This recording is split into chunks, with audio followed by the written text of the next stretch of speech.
Chers amis, chers auditeurs, je vous souhaite la bienvenue. Je suis Michel Soyer et je vous accueille dans le Florilège des Arts.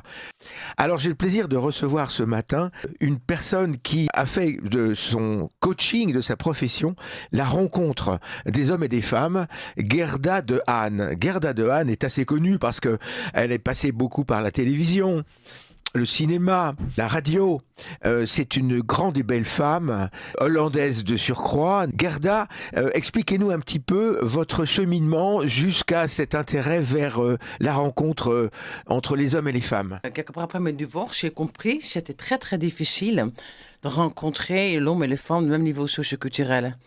Donc j'ai décidé quelque part de faire quelque chose pour ça, pour aider les gens justement, à un certain niveau, de se rencontrer. Et c'est pas très évident, parce que ces gens-là souvent sont très occupés, ils ont beaucoup de travail, ils sont exigeantes. Donc, ils ont besoin de moi quelque part pour trouver l'amour et de les faire coacher. Alors, finalement, c'est difficile de draguer aujourd'hui quand on est un homme.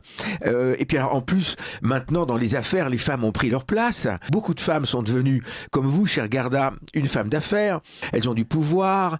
Elles nous montrent leur intelligence, leur sensibilité. Alors, ça nous écrase un petit peu. Alors, on n'est plus du tout le macho qu'on a été avant, l'homme, le mâle alpha. Alors, c'est compliqué pour nous de trouver notre place. C'est pas aussi compliqué que ça. Quelque part, il faut justement trouver sa propre place. Et dans un couple, c'est important d'avoir la même valeur. Et la même manière aussi de voir la vie, de voir une relation sérieuse, etc. Ça, c'est travail. Bien sûr, une femme aime bien un homme qui ouvre la porte. Une femme aime bien qu'il y ait un galanterie. Mais qu'est-ce qui est important, que la femme garde sa place quand même et que la femme est respectée. Il ne faut pas non plus être un macho. Il faut trouver un équilibre, quelque part, avec la galanterie, et pas non plus trop poussé.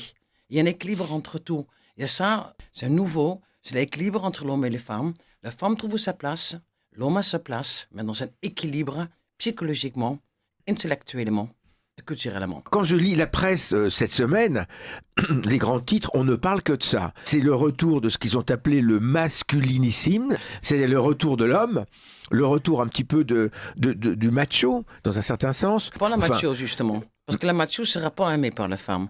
On peut draguer sur une manière plus subtile, plus agréable pour la femme. Il faut connaître sa place. Mais alors, Gerda, comment je dois faire pour vous séduire, chère Gerda? Moi, je suis d'apprendre comment séduire. Déjà, tu as une bonne posture, parce qu'il n'y a pas non plus de parole. La posture, le langage corporel est très important. Quand on va quelqu'un avoir un style de charisme, déjà, pour draguer, il va très bien dans sa peau, et savoir ce qu'on veut dire. On peut ouvrir la porte gentiment, et quand tu vois, par exemple, la femme n'aime pas trop ça, tu fais une autre manière de faire. N'oublie pas que tout le monde est différent, tous les individus. Il n'y a pas une généralisation à faire. Il faut comprendre comment marche la personne qui est en face de toi pour trouver la bonne solution pour le draguer. Et tout le monde est différent. Et ça, c'est vraiment un truc hyper important. Il ne faut pas généraliser. Et surtout, tu gardes le respect pour la femme. Et le respect pour la femme est très important. Il ne faut pas devenir macho. Il faut respecter les femmes. Les femmes et les hommes sont équilibrés maintenant. C'est une grande différence. Mais la femme reste femme. Et l'homme reste l'homme. Bien sûr, dans tout le monde que je coach, que j'ai dans mon agence, ils sont tous pareils. Ils cherchent quelqu'un de même niveau socio-culturel. On femme est jolie, c'est belle, elle se maquille, elle aime bien que l'homme, pour la première fois, paye le restaurant par exemple, qui ouvre la porte. Même les femmes qui ont un grand pouvoir, elles aiment les hommes galants. Ça ne change pas. Mais alors, est-ce que la galanterie, ce n'est pas une atteinte finalement à l'intégrité de la femme? La femme bien élevée aime des hommes bien élevés. On ne demande que ça. Et quelque part, on est dessus. Toutes les femmes, d'un certain niveau socio-culturel, adorent ce genre de manière de l'homme. Il ne faut pas avoir peur de ça. Même qu'une femme elle peut être intelligente, elle peut être un chef d'entreprise. Une femme cherche à mettre une tête sur une épaule. Un homme, c'est un homme, et une femme, c'est une femme. Le problème de drague, le problème actuellement, c'est Internet. Avec les réseaux sociaux, les gens ils pensent que sur les physiques. Ce sont les relations complètement superficielles. Avec ça, on ne peut pas construire. Quelque part, si tu veux construire quelque chose de réel et de durable, il faut avoir une relation authentique. Une relation qui va dans le futur. Quelqu'un qui sont sincères, etc. Il faut s'intéresser aux gens. Quand tu veux aller vers quelqu'un, pour draguer entre parenthèses, il faut regarder la personne en face, voir comment il se comporte, comment est son geste, comment il parle. C'est ça que parle la drague. intelligent.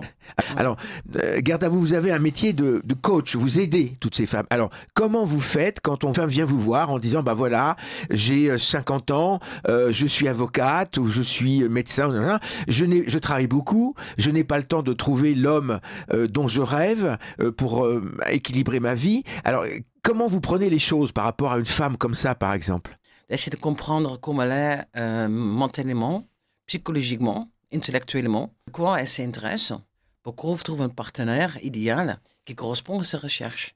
J'ai plus de problèmes avec plutôt les jeunes, souvent, parce que les jeunes, ils savent plus du tout comment draguer, comment faire.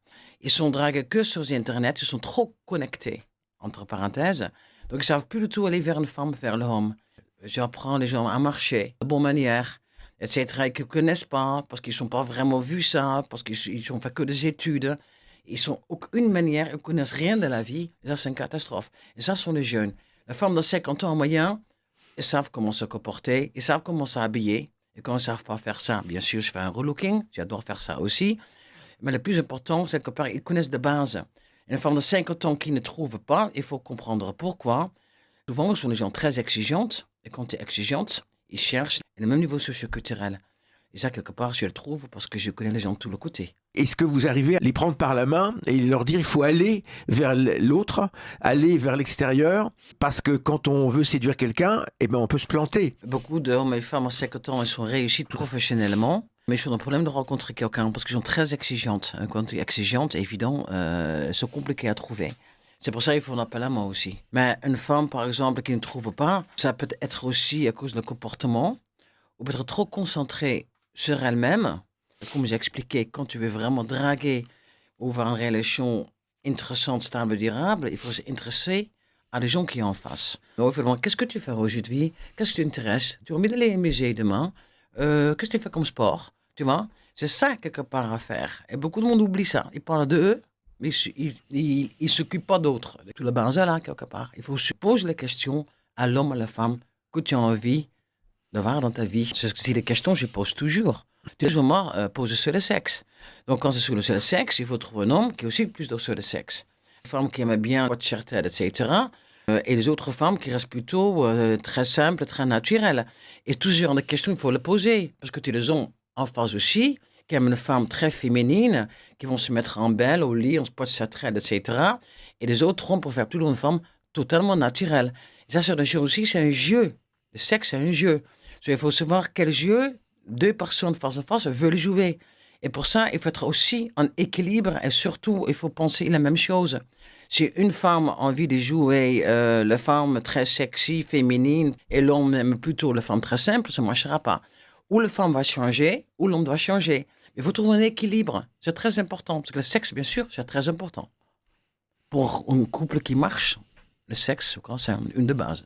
Et puis finalement, l'équilibre d'un couple à long terme, c'est quand même autre chose que le sexe. Il fait partie évidemment. Je crois qu'un couple long terme, c'est déjà intellectuellement, devant la même manière de voir la vie, avec les mêmes valeurs, et bien sûr aussi le sexe qui doit être plus ou moins régulier.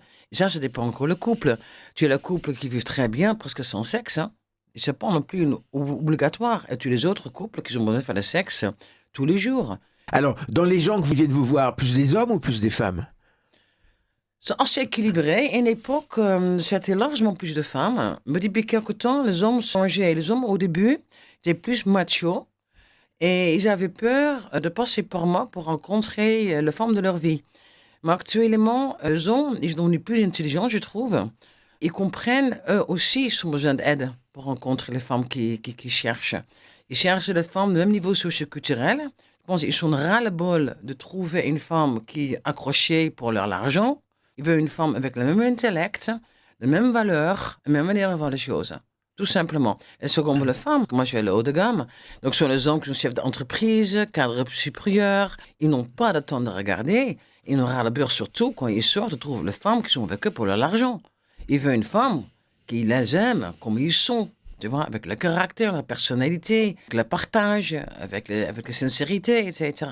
Vous avez dit un mot qui est quand même terrible, c'est l'argent. C'est-à-dire qu'on a l'impression qu'il y a des femmes qui vont épouser à une carte de crédit. Les hommes aussi, hein. Maintenant, c'est les deux côtés, n'oublie pas. Au début, les hommes qui étaient chefs d'entreprise, j'avais un très bon niveau socio-culturel, donc j'avais peur de la femme venir que pour l'argent.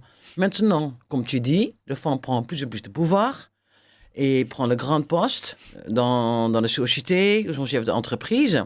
Il y a beaucoup d'hommes aussi qui viennent vers eux pour l'Afrique. C'est la même chose maintenant. Et ça existe, les mariages d'intérêt. Ben, ça existe toujours, le mariage d'intérêt.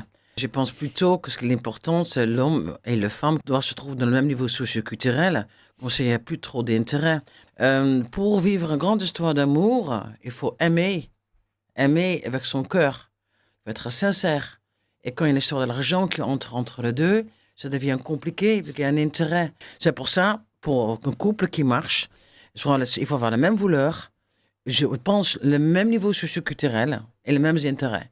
Et comme ça, on peut construire quelque chose de stable, durable et intelligent. On disait finalement, au 19e siècle, par exemple, au moment de la reine Victoria, les couples qui marchent, c'est des couples où il n'y a pas d'amour, mais où on est marié parce que les parents, parce que les domaines, parce que les intérêts économiques, etc.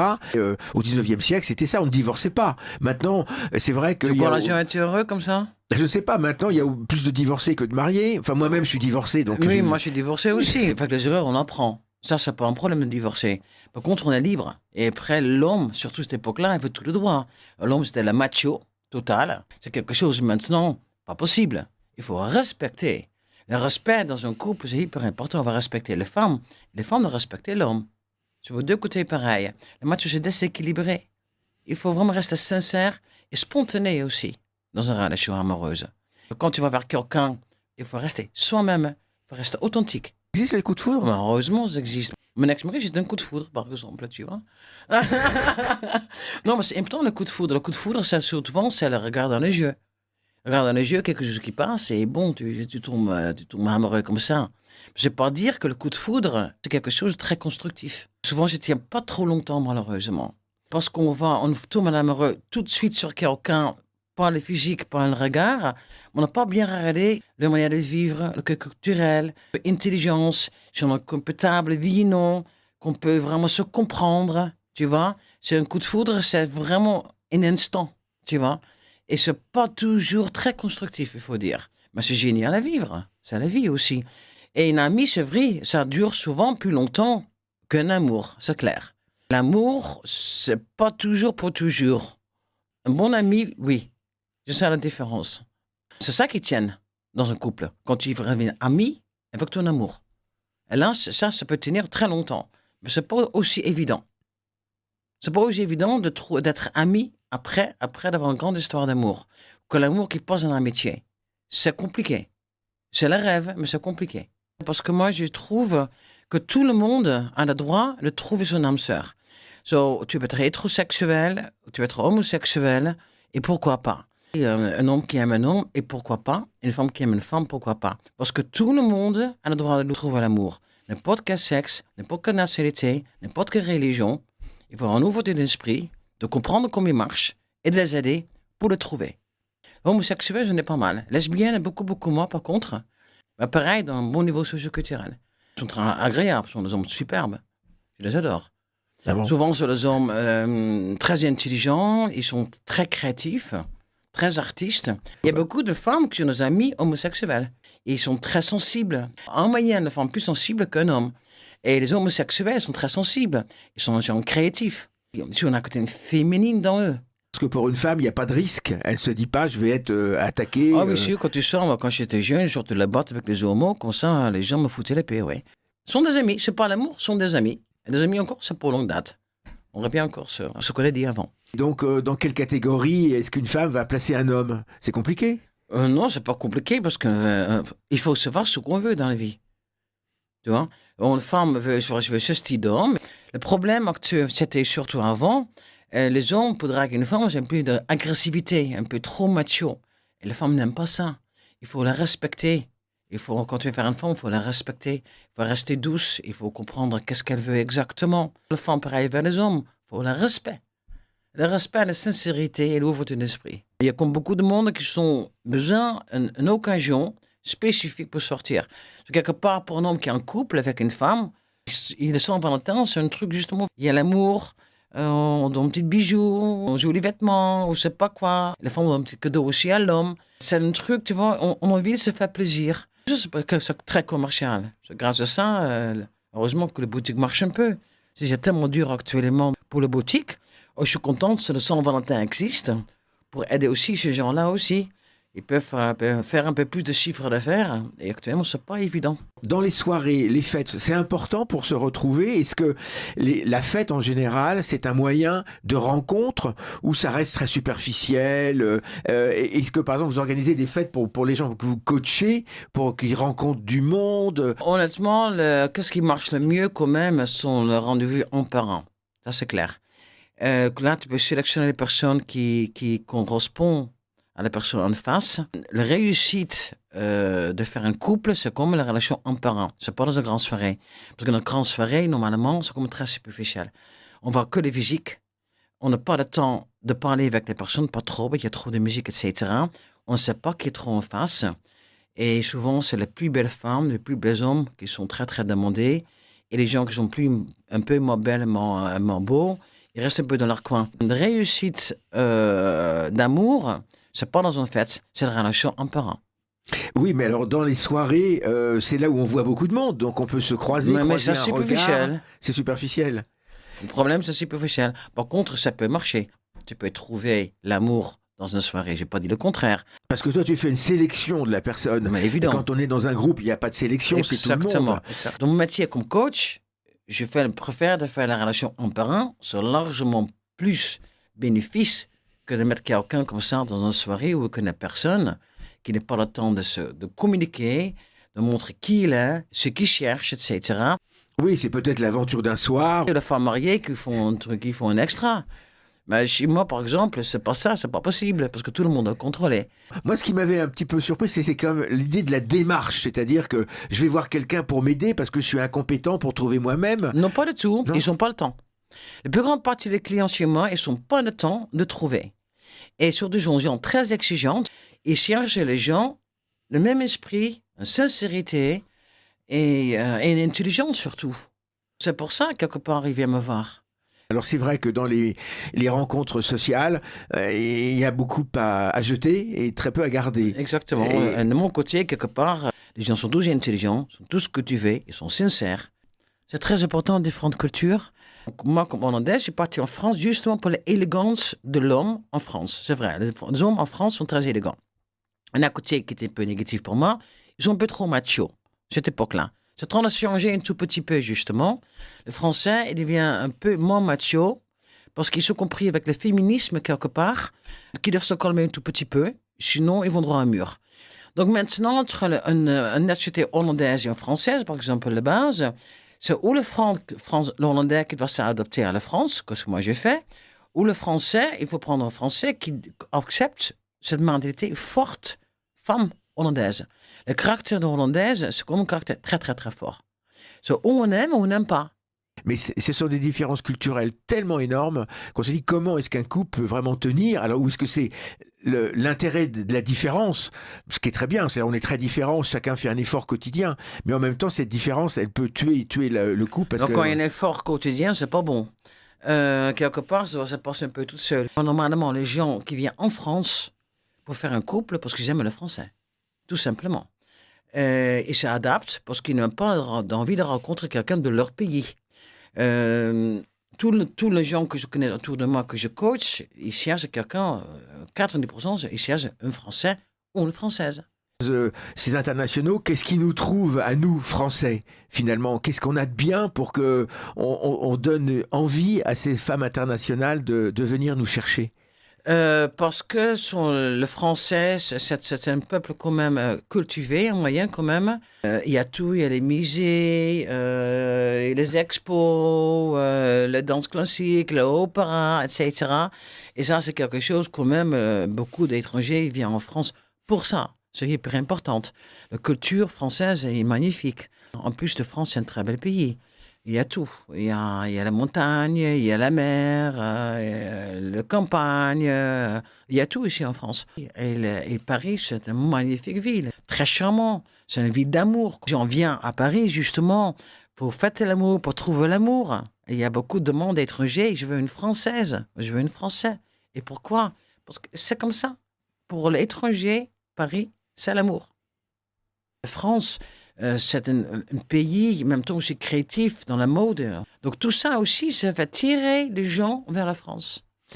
Eh bien, en tout cas, je voulais vous remercier de cet échange et nous allons nous associer et faire une grande fête et s'amuser et peut-être que chacun rencontrera une âme sœur ou pas, on verra. Hein. Merci en tout cas et à bientôt sur Radio Courtoisie. Au revoir.